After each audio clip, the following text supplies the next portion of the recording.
तो देखिए, आज जो है हम संस्कृत में अनुवाद कैसे बनाया जाता है उसके बारे में बताने का कोशिश कर रहा हूँ। जैसे कि संस्कृत में पूछा जाएगा कि पुरुष कितने प्रकार के होते हैं। तो संस्कृत में जो पुरुष होते हैं वो 3 प्रकार के होते हैं। वो होते हैं प्रथम पुरुष, मध्यम पुरुष और उत्तम पुरुष। उत्तम पुरुष बोलिए या उसको अन्य पुरुष बोलिए, 2 में से कोई एक भी बोल सकते हैं, कोई दिक्कत नहीं। संस्कृत में जो होते हैं वचन, वो 3 प्रकार के होते हैं। वो होता है एक वचन, द्विवचन और बहुवचन। एक वचन में एक कर्ता रहेगा, द्विवचन में जो है 2 कर्ता रहेगा, बहुवचन में 2 से अधिक 3, 4, 5 जितना भी हो जाए तो वो बहुवचन के अंतर्गत में आ जाता है। अब देखिए संस्कृत में कर्ता का रूप, कर्ता का मतलब जो काम करने वाले होते हैं उसी को कर्ता बोला जाता है। कर्ता जैसे कि सह मतलब वह जो हुआ ये पुरुष के लिए हो गया। सा मतलब वह होता है, लेकिन ये किसके लिए हो गया? स्त्री के लिए। तो मतलब वह दोनों भी होता है, वे दोनों भी होता है। ते मतलब वे लोग भी होता है, वह सब भी होता है, वह लोग भी होता है। त्वम मतलब तुम, युवाम मतलब तुम दोनों, यूयम मतलब तुम लोग या तुम सब।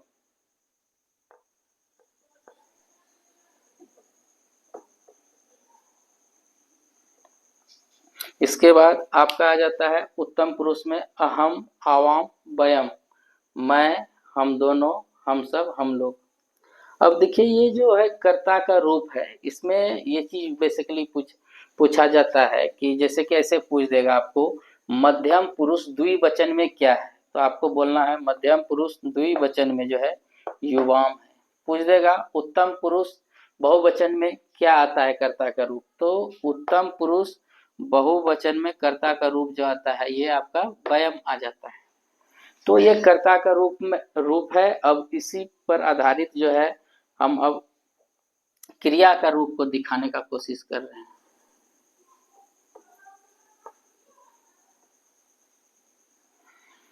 तो देखिए संस्कृत में धातु मतलब क्रिया को जो है संस्कृत में धातु बोला जाता है। तो ये धातु का रूप, और ये जो धातु का रूप है वो हम बता रहे हैं अस मतलब होना, जिसमें होने की संभावना हो, वो अस मतलब होना। लट लकार वर्तमान काल के अंतर्गत में ये आता है।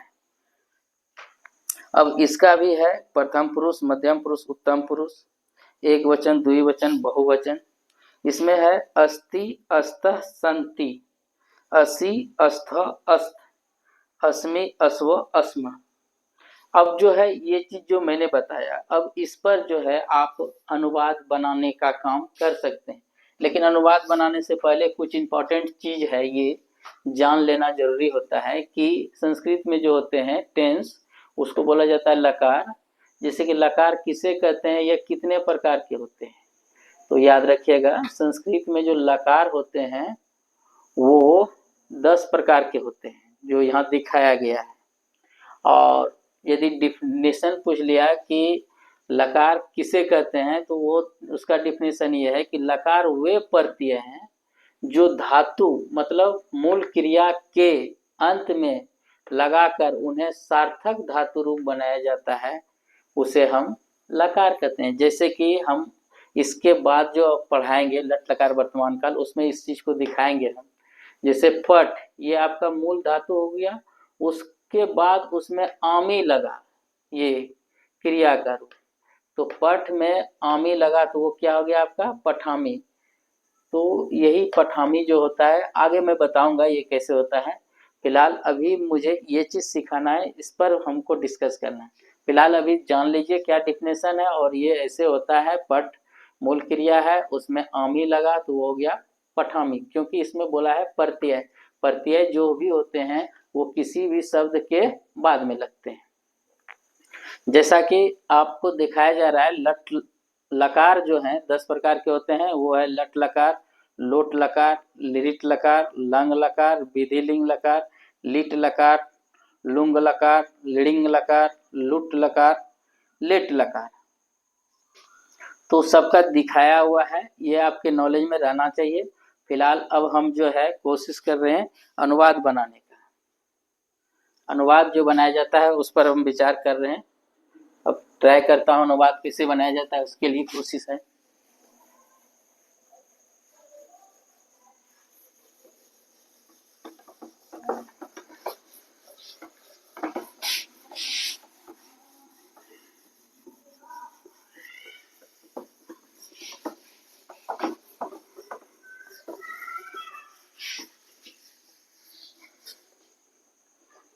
अब देखिए, जैसे अनुवाद में पूछ देगा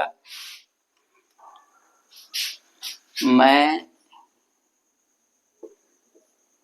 यहाँ हूँ, ऐसा है, ठीक है। तो इसको कैसे अनुवाद बनाएंगे संस्कृत में? सबसे पहला चीज जो है, मैं का जो संस्कृत होता है, एक बात मैं बता दूं, संस्कृत में यही चीज है, जो चीज जहाँ है उसका वर्ड वहीं लिखा जाता है, यही एक खासियत है। इसमें ज्यादा टेंशन लेने की जरूरत नहीं है। जैसे कि मैं जो है यहाँ पर दिखाया गया अहम, अहम मतलब मैं। तो देखिए इसके सामने लिखिए अहम, ये हो गया अहम। यहाँ का संस्कृत होता है अत्र, अहम अत्र। इसके बाद ये चेक करना है, अहम जो है उत्तम पुरुष एक वचन के अंतर्गत आता है, तो जस्ट वही धातु रूप जो है उत्तम पुरुष एक वचन में जो होगा उसी को लिखा जाएगा, यही इसका नियम है।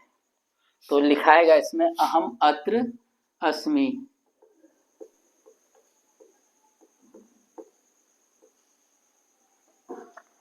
फिर जो है दूसरा सेंटेंस दिखा रहा हूं,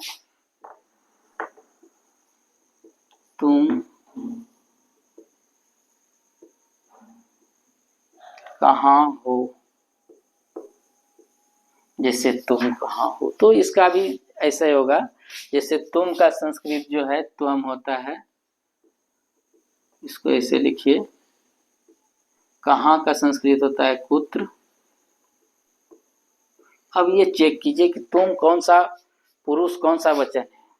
तुम, त्वम मतलब तुम, ये जो है मध्यम पुरुष एक वचन के अंतर्गत आता है तुम। तो जस्ट यही चीज, कर्ता का रूप तो देख लिए, मध्यम पुरुष एक वचन में आ गया। अब वही चीज को हम क्रिया के रूप में देखेंगे, मध्यम पुरुष एक वचन में क्या है, असी है ना, तो यहाँ पर लिखाएगा असी।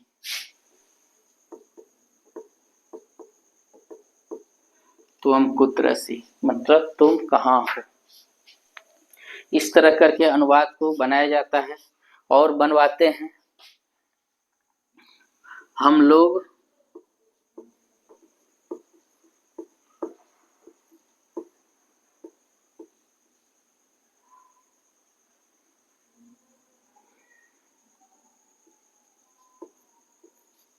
घर में हैं,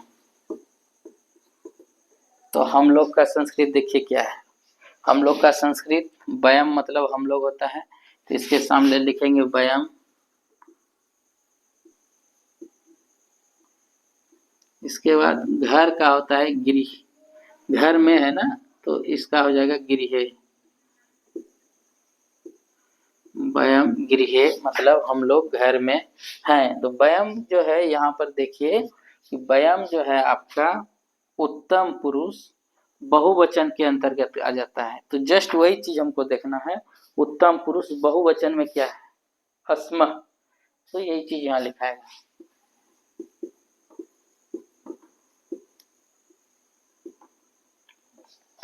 जैसे पृथ्वी गोल है,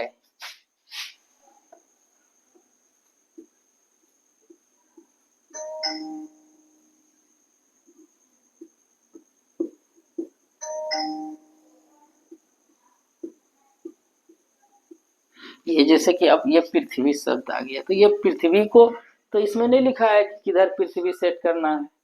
इसके लिए निश्चित रहिए, इसके लिए जो है ये जो पृथ्वी हो जाता है तो वो इसमें आ जाता है सहतौ, सहतौ ते वाले पार्ट में। जैसे कि किसी का एक आदमी का नाम आ गया तो इसमें आ जाएगा, दो आदमी का नाम आ जाएगा तो इसमें आ जाएगा, तीन आदमी का नाम आ जाएगा तो इसमें आ जाएगा। पृथ्वी एक तो है तो वो हो जाएगा प्रथम पुरुष एक वचन, इसके अनुसार से ही चलेगा। तो पृथ्वी का संस्कृत पृथ्वी लिख देते हैं। अभी जो है पृथ्वी,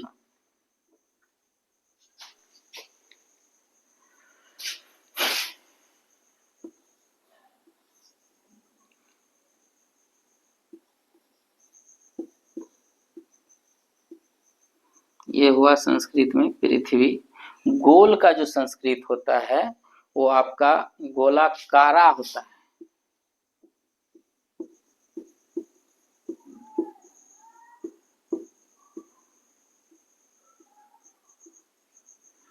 पृथ्वी गोलाकारा। अब जो है ये देखिए प्रथम पुरुष एक वचन में ये आ गया सह, तो जस्ट यही जो रूप है कर्ता का, जस्ट वही धातु रूप जो है उसमें वो चलेगा। पृथ्वी गोलाकारा अस्ति, मतलब पृथ्वी गोल आकार की है।